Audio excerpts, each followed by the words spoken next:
కరసము నేర్చుకునే వాళ్ళు ఏ ఒక్కరైనా అవకాశం లేకపోతే చెప్పలేను కానండి, ఇవి సాధ్యపడినంత వరకు కాళ్ళకు చెప్పులు లేకుండా నేర్చుకుంటేనే చాలా ఉపయోగాలు ఉన్నాయండి.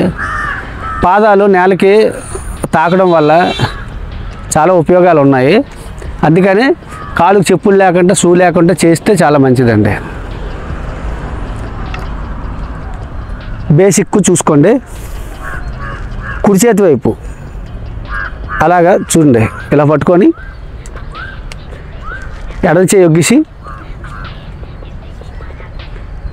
కుడి చేతిని ఇలా తిప్పి ఎడమ చేతిని ఇలాగ ఇంటులాగా అందుకొని ఇలా తీసుకోవాలి. కుడి చేయి ఒగ్గిసి ఈ చేతిని ఇలా తీసుకోవాలి.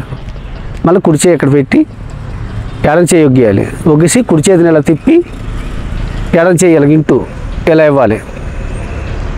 ఒగ్గిసి కుడి చేయి ఒగ్గియాలి. ఇలా చేతిని ఇలా తిప్పుకోవాలి.